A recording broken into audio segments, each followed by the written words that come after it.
Hello, welcome to Needing a Meeting. This is Carol. I'm your host, and I have Steve Molesky with me today, and whoever else decides to join in, as they do, or they don't. Okay, so we left off at the end of chapter 2. Actually, okay. So you know what? We left off at the end of chapter 2. Actually, happened. Okay. So you know what? Left off at the end of chapter 2. Actually, okay. Tell me I'm not going to have to log out and log back in. I think that might have been me. I might have had two screens at the same time. Okay. Talking about the echo on your own voice? Were you talking about the echo on your own voice? Yeah. That I had two screens open. Actually, before I start reading, I kind of wanted to tend to some business. Sure. As the time change gets closer by, I'm going to have to maybe look at doing a time rearrangement on the meeting time. Yeah. And of course, it's going to be several. Hey, Candy, how are you? Hi, Candy. Hi. You have any? Well, let's let Carol get her business out of the way, and then maybe you can help me. Go ahead. You go ahead. I can't seem to get into this live chat. Oh, okay. Down at the bottom of the page where hi Megan. Hi, Megan. On the chat icon there along the I can't see the chat icon. That's what the guy said too. And there's like about 5 icons. Is that what you're seeing, Candy? I see microphone, camera, add settings. Click settings. Okay, how about if you look to the right? Yeah, I can't see it next to the chat on the right. It's in a vertical thing. The guy showed me the picture of it, but I'm not seeing it. Can you see it, Candy? Nor have I ever seen it. Okay.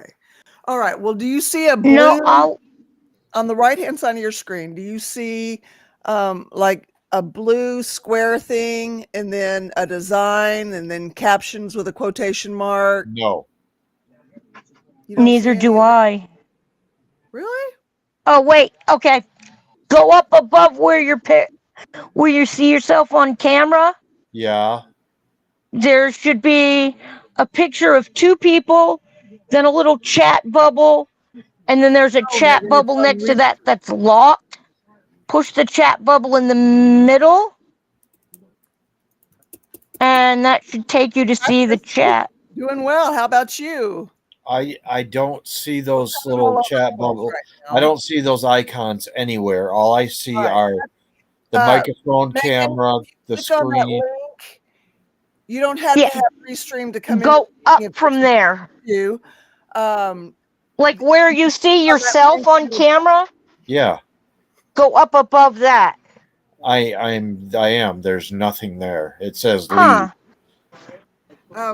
Yeah, that's all the way at the bottom. This is more like at the top of the page. Leave is at the top above me. Okay, your setup is absolutely backwards from mine then. Hey, come on, you guys. This is not great for people watching. Yeah, okay, sorry. We'll have to figure sorry it out later. What if I put a comment on the bottom of the screen? Can you see that, Steve? Like I'll put Christie's on.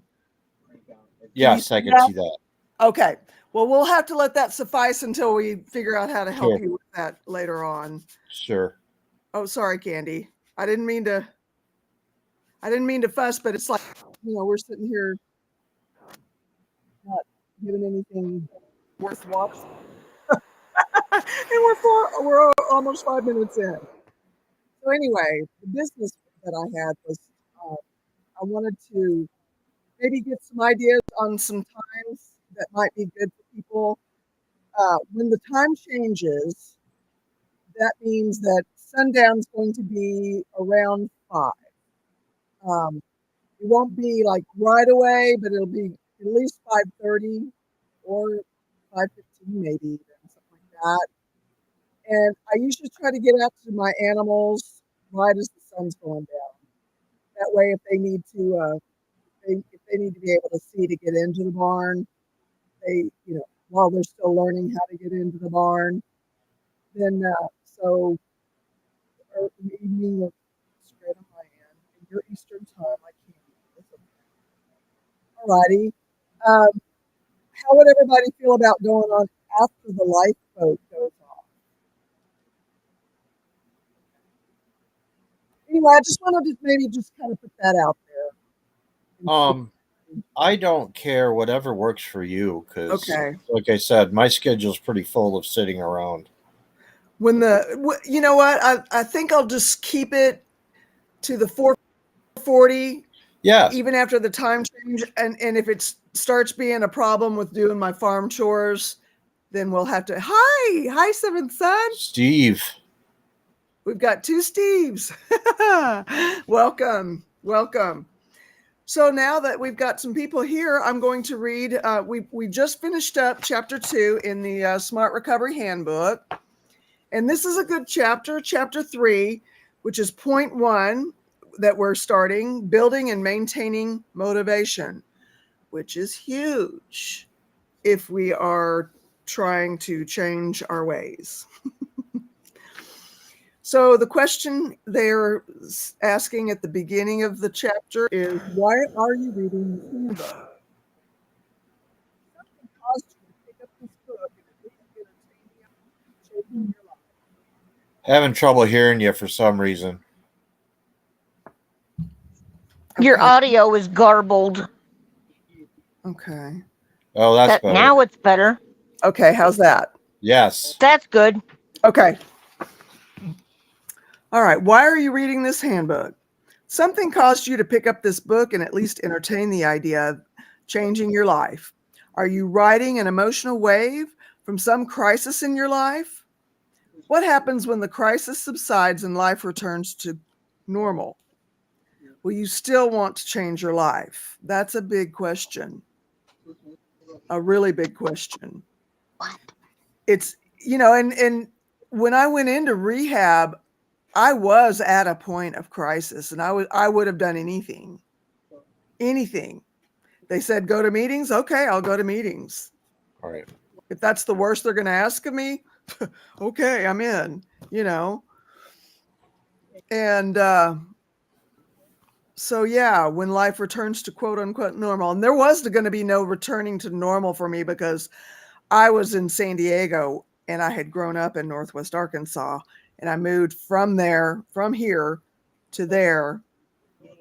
And it was sink or swim. So there was not going to be returning to any kind of normalcy for a very long time. I had to create a normal.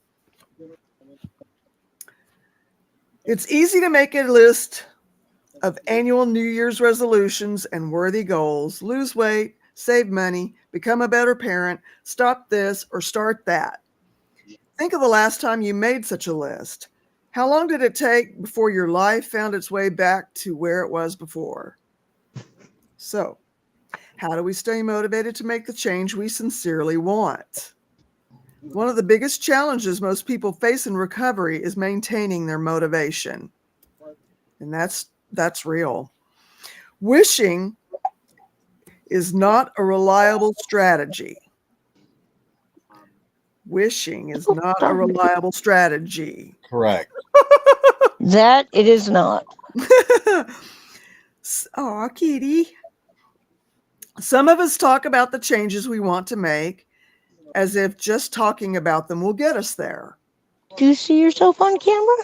Me? Motivation is key to your recovery. It's what drives you to meet your goals. Without it, you're not likely to change very much. You may not realize it, but you already are motivated to change. It took motivation to buy this book or to attend your first meeting, even if someone forced you. You could have said no, but you didn't. This section will help you build on those first seeds of motivation and help you stay motivated during the change process. You may have heard that SMART is a self-empowerment program. It may sound a bit like pop psychology. It isn't. This concept is important as you prepare for the work ahead. You have power over the choices you make, how you behave, and the goals you set for your future. And it goes into a tool of hierarchy of values. We all have values that motivate us, whether we've identified them or not. Chances are that you haven't recently thought about your values. The hierarchy of values, or HOV, will help reintroduce what is most important to you. Start by writing down as many of your values as you can think of. There are no right or wrong answers, as these are very personal. When you have written as many as you can, group them into main categories, ultimately narrowing your list to 5. And it has a figure here of my hierarchy of values worksheet, and I've actually filled mine out here. What I value most, and of course what I have here is Steve, the farm, my friends, self-respect and self-esteem, and sanity, because I was not Amen. I was not sane when I first came into those rooms. And of course, on the subject of today, what would what do you have today that you would not have if you were right now in active addiction? My life. That, yes, I wouldn't be here. I know I wouldn't be here. But, as for my 5 most important, my 5 HOVs, hierarchy of values, Steve wouldn't have even given me a first, much less a second look if I were in active addiction. No way. No way. The farm / house, I wouldn't have this. My friends, and something that my addiction had done was isolate me from my friends. And then I went into an extreme religion and eventually into a cult, which further isolated me from my friends. And I'm having to work at building that bridge again. I have friends that I've had since I was a young girl, and they have stuck with me and they've stuck by me through thick and thin. And I don't know what I'd do without them. I honestly, and I don't show them that near enough, and well, at least you're cognizant of it. yeah. And for the last few days, I've really been thinking about that, and I really need to work on that, and the self-respect and self-esteem, that whole isolation thing that addiction puts us into, that does not make you feel like you have any self-worth. It does not help you build self-respect, or maintain any self-respect you might actually have. It just doesn't, No, and depression does that too. So Right. then you combine depression and addiction. Oh, It's not good. I'm gonna be nice and use my good language. It's a roller coaster, not a good one. No, it's not. And of course, sanity was not a part of my active addiction. Right? Where was it? I was self-medicating for what I'm now taking medication for, Yep. And so yeah, that's not a way to treat your illnesses and to help your ills of it in any way, shape, or form. All right. Look over your list again. Did you notice anything missing? It's rare that a person lists their addictive behavior as a value. We lost Steve. He'll come back. Okay. No video feed, it says. And I don't have a toggle switch. There he is. Welcome back. Steve is back now. Steve, you're good. You're not the only Steve here. You're okay. What Take a you deep breath. what you were saying before I disappeared was when I would self-medicate, the panic and anxiety would be worse the next day, but you keep going back to it because it makes you that stupid, and you still think it's going to help. Yeah. Insanity, that definition is doing the same thing over and over again, expecting different results. Yeah, we addicts, that's one of our favorite ones. Oh, yeah. I made sure on the days where panic and anxiety were up, so were the supply of benzos. Right on. Yeah. Okay, so looking over the list again, did you notice anything missing? It's rare that a person lists their addictive behavior as a value, even though it's likely the most important priority in their life. An addictive behavior can become the most important priority in your life without even realizing it. Now, think about how your addictive behavior impacts each of your values.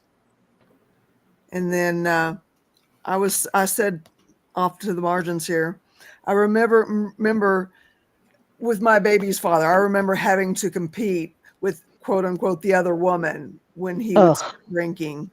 That's what it felt like. I literally felt like I was having to compete with another woman Yep. for his attention and affection. You're not, surprisingly and sadly, you're not the first woman that I have heard say it just that way. Yeah.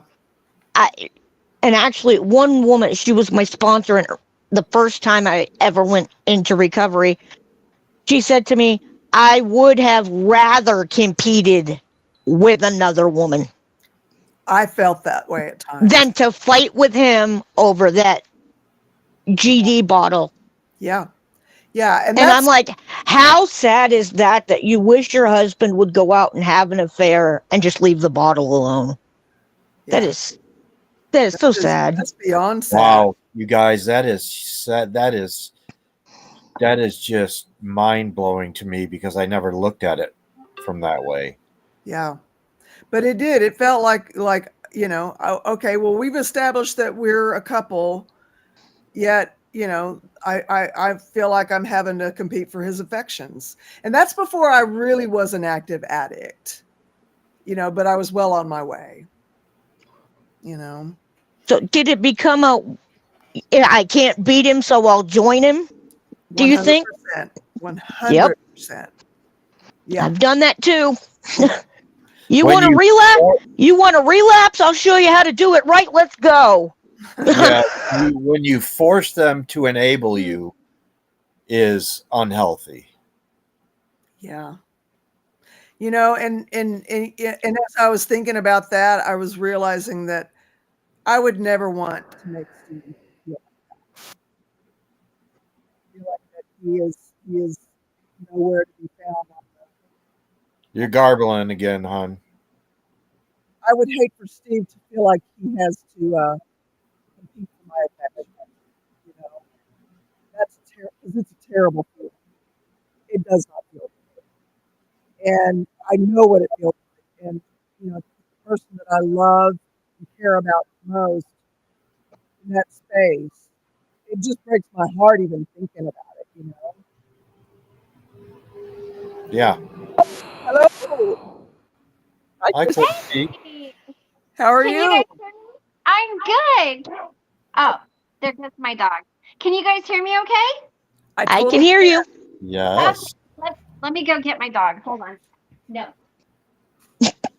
We Okay, have Steve, a little go get your son at work. And Yeah. dog. Hi, Lou. Hi, Cindy Lou. How are you? Good to see you. Hi, Steve. Hi. Or not me. Didn't I already say hi to you? I think I did. Yeah, Hi, Steve. probably. So you were on competing with the other woman. Gosh, I I never even thought of it that way. Yeah. I'll bet you. I know how to feel. I bet you I know what she'd say if I asked her. I bet you she would. Yeah. I bet you do too. I bet you know as well. Now think about your addictive behavior, how your addictive behavior impacts each of your values. Every time you engage in your addictive behavior, you choose it over your values. You gamble with what you treasure and hold dear. You compromise your value system. A successful recovery requires sobriety be a valued priority in your life. You know, they do say in the traditional meeting rooms, your sobriety comes first before anything.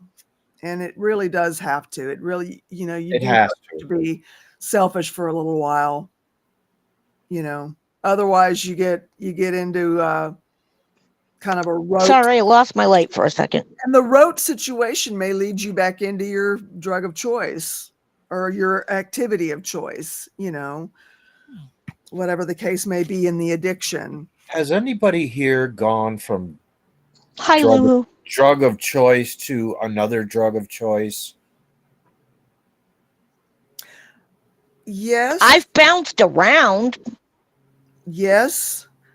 I mean, I've done it with substances, but I feel like my jumping from alcoholism to extreme religions, you know, coercive, controlling religion, was just jumping from one addiction to another addiction. I went from alcohol to food. Okay. Food's an easy one to rationalize. I have to eat, but Right.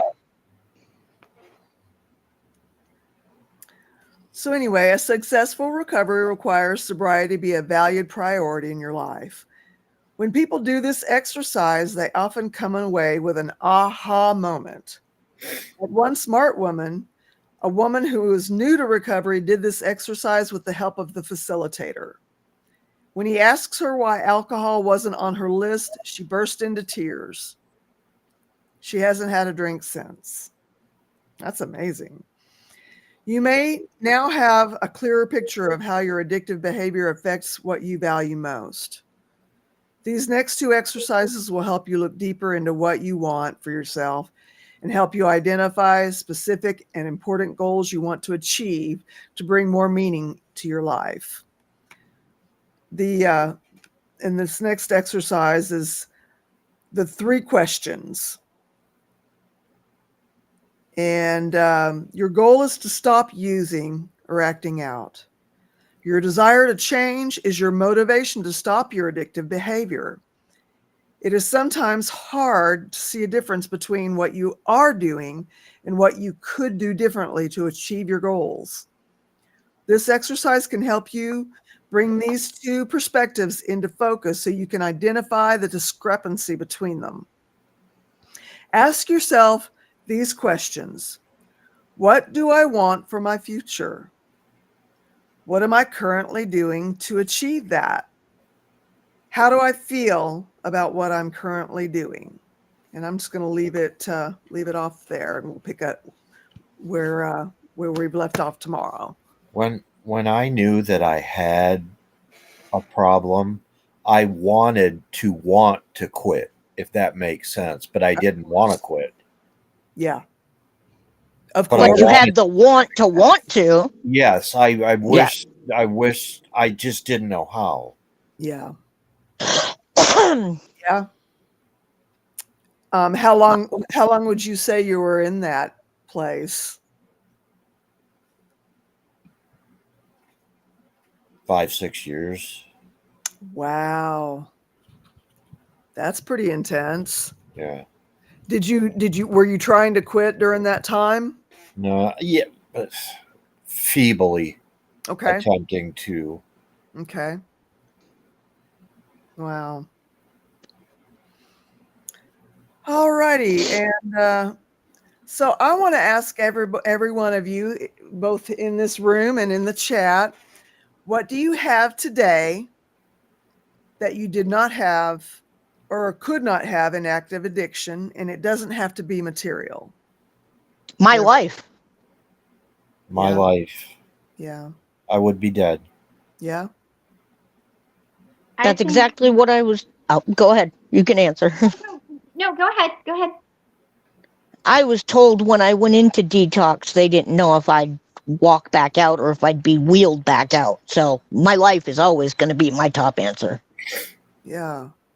That's because I came damn close to not having it. that's intense.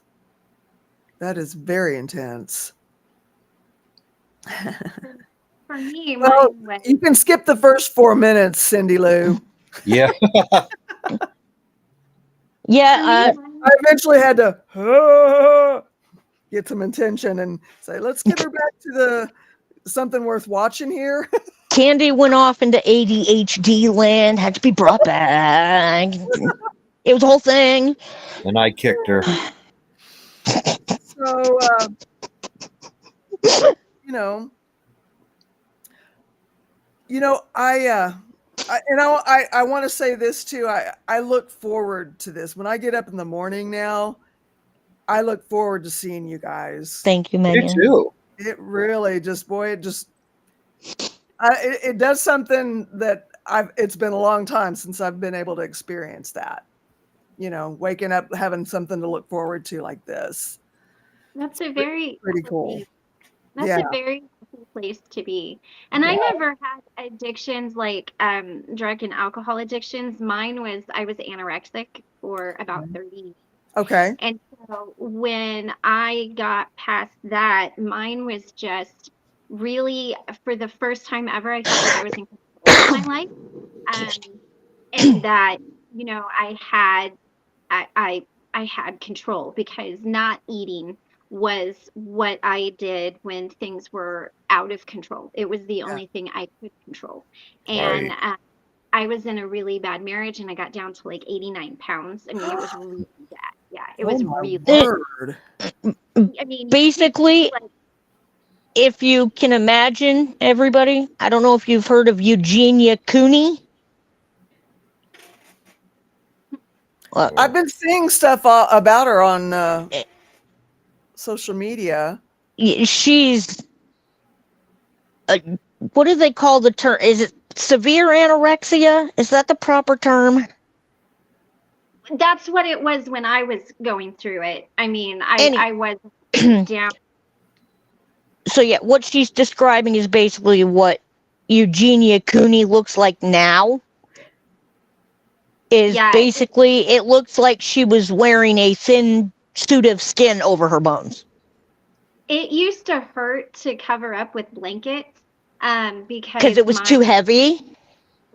because my boat, like you could see every vertebrae, you could see my pelvis. Like, yeah, I mean Oh wow. it really was. It was bad, and I was very pale, and my eyes were sunken in, and I mean, I had little kids. This was, in the worst part of it, and but coming out the other side of it, what I couldn't have is, just that healthy understanding that this is how I control things. Now I have a healthy way of doing that, and love. My husband really loves me. That's amazing. And you that's know, important. But I would call that, I mean, when you are in active addiction, most people, whether it's an addictive behavior or a substance, it mhm. becomes an obsession. It becomes all consuming. And so in that way, it's very much like an Every addiction. everything you think of that day revolves around your addiction and your suffering. Well, now for me, I wasn't thinking it. See, I didn't understand until I went into therapy that that's why I was anorexic. Like, I didn't understand that the result of, like, that's how I controlled things. I wasn't cognitive enough at that point to get it. Not eating So was your coping mechanism? yeah, so I didn't Okay. consciously think today I'm not going to eat. I just did everything that I had to do as a mom. I had 3 kids and I was married, and and it was just I don't have time for this. And I didn't realize, like I said, until I got into a lot of therapy, why I even did that. It was just, I had originally thought because somebody said something very, very nasty to me. And I thought, oh, I can't look like that because then I won't be accepted, because I was bullied a lot and everything as a kid.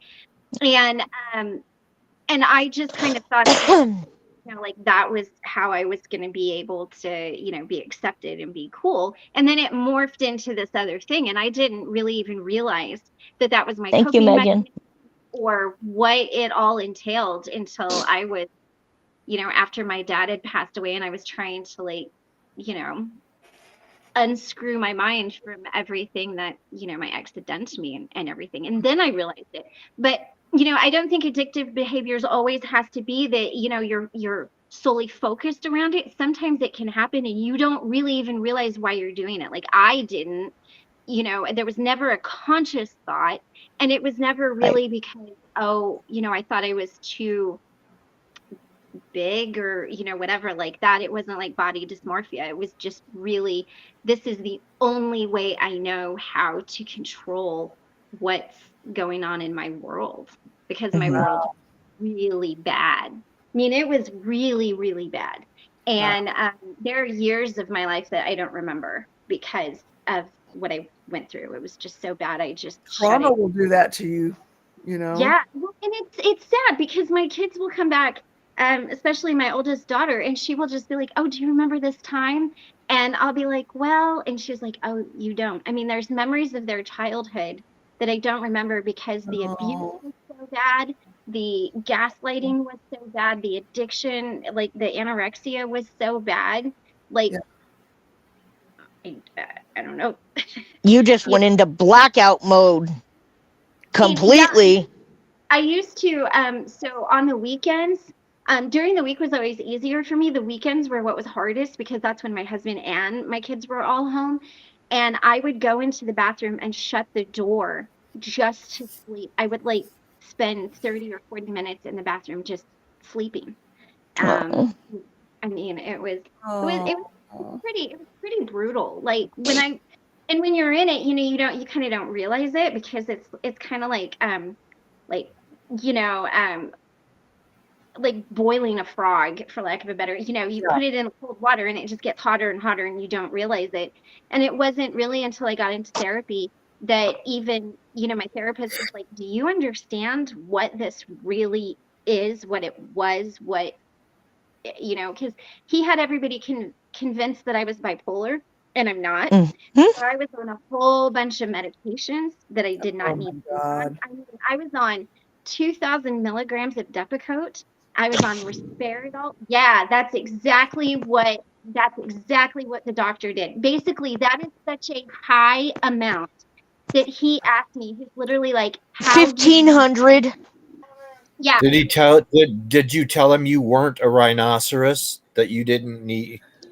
89 pounds, you would have thought. I mean, he asked me if you've, I functioned, and I said I didn't have a choice. Like I didn't have a choice. I Oh my didn't God. realize I didn't realize that it was that high. Like I did not realize how extreme that was. My mom is a nurse, and when I told her, and she's seen what I was on, because I was on Depakote, risperidol, and then something else that I don't remember what it was, but to get me off of that was a whole thing. And so, then not only was there like that, psychiatric medicine that was messing with the brain that wasn't really messed up, it didn't need it. Not that anybody's brain's messed up, but I didn't need it. So then I had to get all of that out. So I had to go through all of that before I could even like really start with the Can therapy you and put Right. the through a picture bunch of of me therapists. really fat? Yeah, I couldn't find one that I vibed with. And then finally found an amazing one. I was with her for 6 months. And I mean, it's not like everything was cured in 6 months, but I had been through so much therapy before that by the time I got to her, she was like, all right, let's get down to it. Let's get down to the brass tacks of what's going on. And when I figured Right. out what it was and I understood it, because I'm the type of person where once I understand something, I can really, like, I run with it. Yep. Yeah, right. Getting me to understand it sometimes is kind of a different story. But and that's why I'm very like compassionate about people. And I found for me when I worked through it and I found the answers myself, it meant more and it stuck with me more than if she would have just said, you're this, you're this, you're this, you're this, and this is why. Then I wouldn't have learned those lessons on a Yeah. soul level and been able to have applied them to myself. Right But on. yeah, yeah, That's amazing. it was a mess. And then I had to gain weight. Yeah. And like I said, it was never like a body image thing. It was just being able to control everything. But Control. Yeah. my dad had just died from colon cancer, and he had fought it for 3.5 years. And my brother and I moved back in with him. I mean, it was like a really, really big deal. So I mean, I had all of these tiny little baby steps that I had to take before I could even really just get to the point where I could, um, like function, I guess, maybe. Yeah. Yeah. So Wow. yeah, it was really intense. So So, what do you have today that you did not have in your active obsessive situation?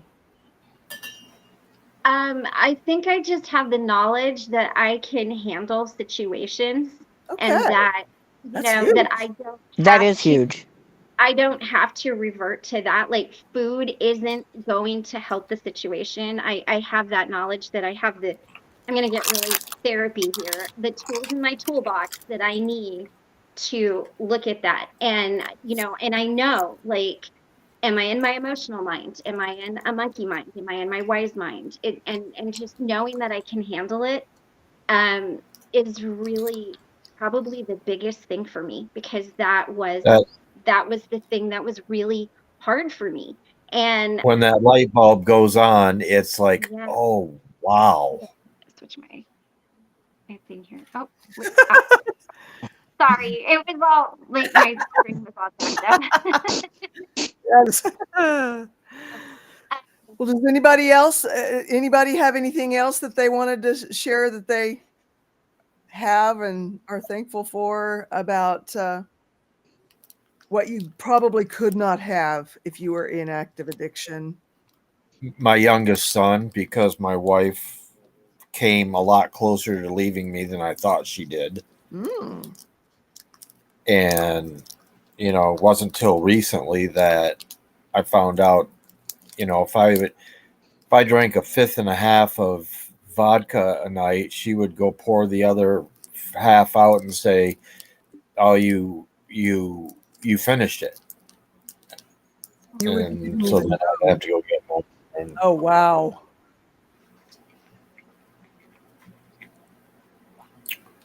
And Megan says healthy relationships and knowing how to better set boundaries. You know, boundaries are Amen. huge. boundaries, that's Boundaries. huge, huge. I growing up with a brother 11 years older who used to abuse me verbally and physically as a little teeny little skinny little thing. I did not realize that I had a right to boundaries. I didn't even realize what they were. Mm.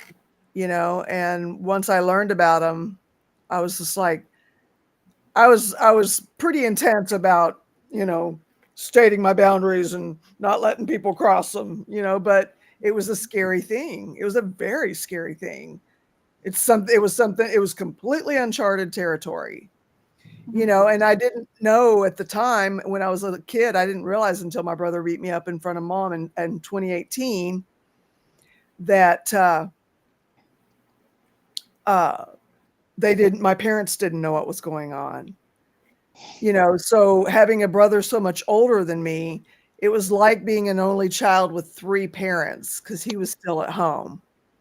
And so that being kind of the way I was growing up, I just figured everybody knew and they were fine with it, and I remember thinking, okay, I'm little now and I have to endure this. I have to go through this to stay alive because I don't know I don't know how to feed myself. I don't know how to I don't know what I'd do if I started walking down the road, and where would I go? What would I do? You know, and No tools in the toolbox at that point. no way. Yeah. Right? And heaven forbid you got kidnapped into a worse situation. Ugh, let's not even go in those weeds. You want me to take it to a deeper set?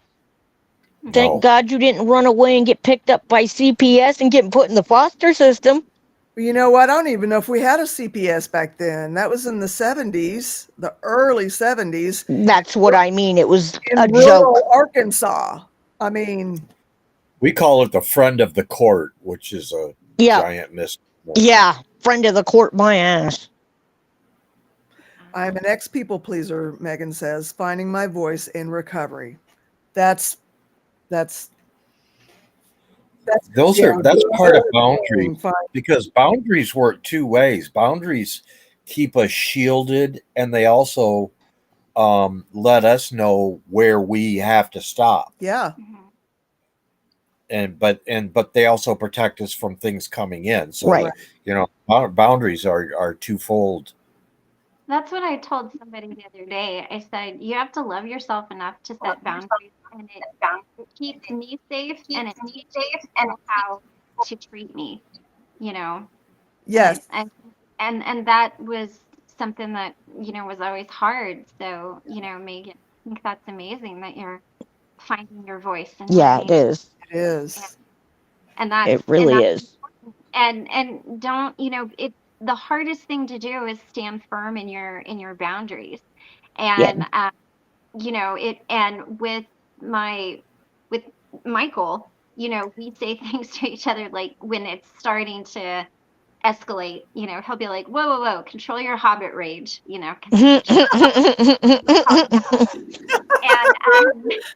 then that's kind of when I'm like, okay, this is fixing to go real sideways here. I better stop. Or the other thing, the train just jumped that track. Yes. The other thing that I say to him is, and I say it I say, do not speak to me that way. And everybody calls me. I don't have big feet, but I am really short and tiny, and I'm more a hobbit than I am a fairy. Like, let me run and chase you on an adventure. That's me. But that's what he says. He'll be like, you're really getting into hobbit rage now. I'm a hobbit from the hips down. I have like 29, 30 inseam, but I have a long torso. So yeah, there's nothing wrong. I do have hobbit legs. I'm just built like an Oompa Loompa. I can't even describe it any different than that. I'm short and round, and I got tiny feet and a big old mouth. Well, I mean, I know it comes from love, but everybody, even my mom, she's like, "Oh, are we Hobbit today? Are you the good Hobbit?" That's wonderful. That was great. You're more of Samwise than you are Frodo. I'll tell you that. As long as I'm not Gollum and Precious, we're good. There you go. Yeah. Although I really kind of took a liking to Gollum from the movies, If you look at that whole 6 set of movies, the 3 Lord of the Rings and the 3 Hobbits, you look at that ring as an addiction, it will change your perception of those movies so much. My word. Wow. I'll have to rewatch it that way. Yeah. Because I was always just like, oh, look what they're doing. No, look at somebody. This was just brought to my attention a couple weeks ago. Wow. And I rewatched. Oh my God, Steve, you're so right. Yeah. Thank you, Megan. Well, now I'm going to have to rewatch them. Me too. Yeah, and it gives me just having a different perspective like that to watch it from. Wow. It will blow your mind. So long and drawn out, and Mhm. Not that they're boring, but they do have their moments. The movies do. They get a little too descriptive Yeah, and a little dive. it's what They my go, mama used to call tedious. yeah. Tedious. Well, the first time I ever seen any of those movies, Michael took me to, oh, I forget which one it was. Anyway, in the theaters, and we were there for like 4 hours, and I was Yes. just in there, and I'm like, my Woo! butt's falling asleep. I don't really know what's going on. I know. I needed a shave after I left. I was there so long. And I watched it and like it was cool, but yeah, I was not prepared. Yeah. So, I hate to interrupt, but my actual smart meeting, in-person smart meeting, is at 6:00, and it takes me 30 minutes to get into town. I'm happy to leave this open if you guys want to continue on. And I'm gonna go cook dinner early. yeah, and Michael's gonna be calling soon too, so I think that's So I'm the only loser with nothing to do. well, you'll figure it out, I bet. By the time I finally ate last night, it was almost 9:00. Yeah, we eat late too. We get in from the barn and we're tired, and we just felt like we just wrestled an alligator, and we haven't eaten yet. It was a donkey in reality. well, Yep. those are their own. Do you have alligators in Arkansas? Not in this part yet. Oh. I think it gets a little too cold up in the northern part of the state for them. Yeah. But in South Arkansas, yeah, they do. They do get them. Yeah, I was gonna say, yeah. We got swamp. We got all that. So yeah. Because you guys are aren't you pretty much right next door to Louisiana? Southern Arkansas is, yeah. Mm-hmm. In fact, you don't know where, as far as culturally and how it feels, Baton Rouge and that whole area, Shreveport and all that, or Baton Rouge is more southern. Shreveport and all that, you can't really tell the difference culturally between that part of Louisiana and that part of Arkansas. Right. Wow. Yeah. All right. I'm good with having a meeting so Carol can get to her meeting so we can learn more new things tomorrow. Yes. All right. Well, we're gonna close out with a moment of silence for the person still suffering in their addiction and those suffering in recovery, because that's real. And also those we've loved and lost, followed by serenity prayer.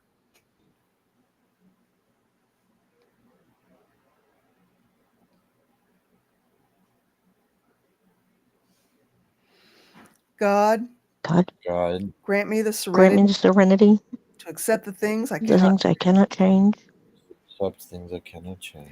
Courage to change the things I can.